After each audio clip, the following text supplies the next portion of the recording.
Hello. Today, we'll be reviewing the case of a woman in her 20s who underwent 3 types of facial contouring surgery. Before the surgery, the patient actually had an overall facial shape that appeared somewhat long.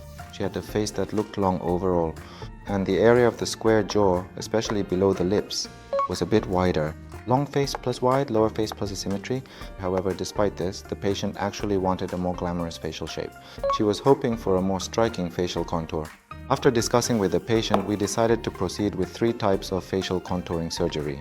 Along with cortical osteotomy, for the chin, instead of the T osteotomy, we performed what is commonly called the V osteotomy, or the so-called rotational shaving technique, to address the asymmetry the patient had. So that we could further improve the asymmetry, from a 45-degree angle, you can see that the face overall looks a bit long, and you can also notice that the cheekbone at 45 degrees is slightly protruding. There was a noticeable angle under the ear, and in the lower face, both the mid-face and the chin area were excessively protruded, which made the entire face appear longer.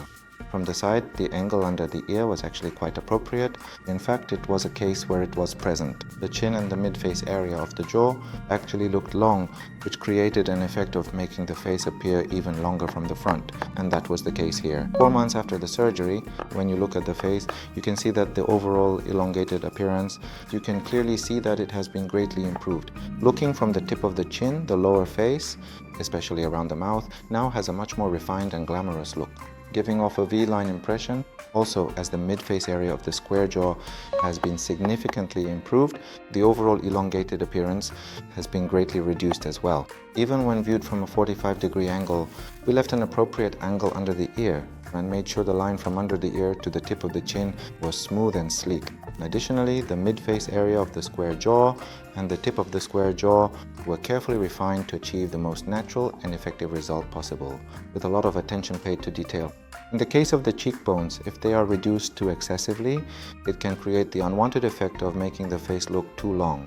So we were careful about that. While leaving an appropriate highlight at the 45-degree angle, we also made sure not to reduce too much at the 90-degree angle as we proceeded with the surgery. Overall, even when viewed from the side, the angle under the ear looks natural, and the line from under the ear to the tip of the chin was shaped to look glamorous without making the face appear long.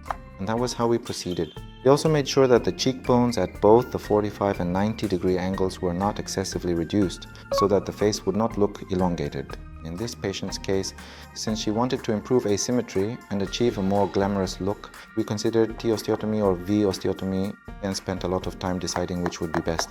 In this case, she wanted a glamorous look while improving asymmetry and considering chin tip reduction, or the possibility of having pins put in the chin tip, but she felt uncomfortable about that. Through V osteotomy, we aimed for the best result, creating a striking line with the V osteotomy. Since her face tended to look long, we performed a cortical osteotomy on the mid-face area of the square jaw to achieve the maximum effect. We did not excessively resect the cortical bone in the far posterior area, avoiding over-resection. Excessive cortical osteotomy in the area behind the chin tip can actually make the face look even longer if done incorrectly, so it's important to be aware of this effect. Accurately determining the location of the cortical osteotomy area is key to ensuring the face doesn't look longer, while also creating a beautiful line from the chin tip to the square jaw. This can be an important factor in achieving a striking facial contour. Additionally, in the case of the cheekbones, by properly addressing both the 45-degree and 90-degree areas, we were able to prevent the face from appearing long and achieve the desired effect.